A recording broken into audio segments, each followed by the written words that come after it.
La pêcherie de langoustine, au jour d'aujourd'hui, ça ne correspond en rien avec les premières années de navigation que j'ai eues. La langoustine, vu les conditions climatiques et les eaux qui sont plus froides plus tard dans la saison, a beaucoup plus de difficultés à sortir de ses terriers.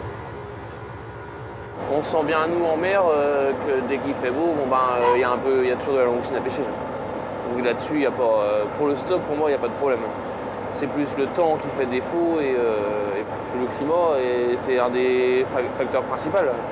C'est pas nous qui allons faire du tort, vu le nombre de bateaux qui restent maintenant à faire la langoustine, même si, comme aujourd'hui, où il y a pas mal de bateaux sur zone, c'est pas ça qui fait une grosse... c'est pas ça qui fait la destruction sur l'écosystème, c'est plus le climat qui change et qui fait que l'espèce évolue et se raréfie ou bien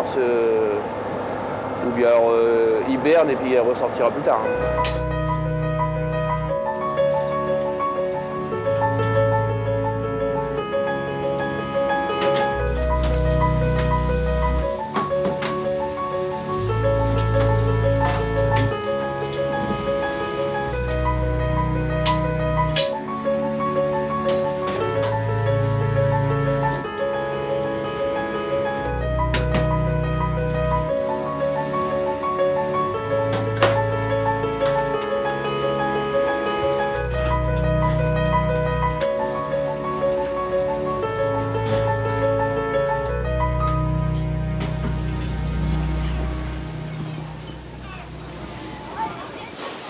À côté, il y a quelques espèces accessoires qui sont aussi importantes que la langoustine. Donc on a le merlu, la lotte, la sole aussi qui a une bonne valeur. Donc on ne peut pas s'en passer ces espèces-là.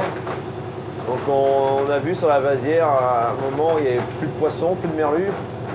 On a dit que c'était la ressource, alors que faut pas voir ça comme ça, c'est les cycles. Le poisson il part, il revient. Bon, l'état du stock associé, pour moi, certaines espèces sont en augmentation, on le voit, au niveau du merlu, forcément.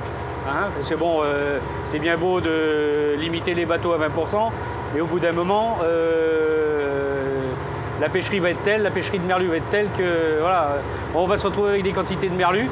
Et on sait très bien que quand il y a du merlu, il n'y a pas d'angoustine. Au niveau langoustine, on peut croiser plein de choses de notre sens à nous et puis les avis scientifiques, pourquoi pas. Je crois qu'elle a des fonds propres, je crois que la biomasse n'est pas si mal. On voit qu'on est quand même avec des engins sélectifs, alors c'est vrai qu'on pourrait dire on a des plus gros bateaux qu'il y a 20 ou 30 ans. On a des engins plus performants et pourtant vous en ramenez pas plus. Mais sauf qu'avant, le maillage était de 20 ou 30 et maintenant on est à du maillage de 70 avec engin sélectif, avec grille à fenêtre à maille carrée ou en cul de 80. Donc on a bien une grille ici sur la partie ventrale de la partie droite du cul de chalut. 3 mètres sur 1 mètre. Donc pour la sélection langoustine.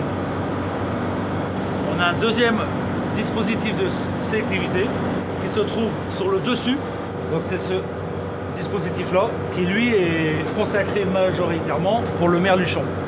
Mais ce cul-là fait donc 80 mm. Donc il est considéré comme sélectif.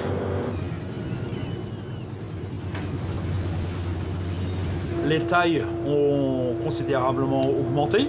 En même temps, on a privilégié quasiment dans tous les ports une qualité à la quantité. On a quasiment les mêmes OP, on travaille à quelque chose près de la même façon. Bon, il y a des différentes des terrains et de la culture, mais bon, on est au chalut, on est tous licenciés, on est capable de se réunir quand il y a des problèmes. Donc oui, l'ingestion peut se faire de manière commune.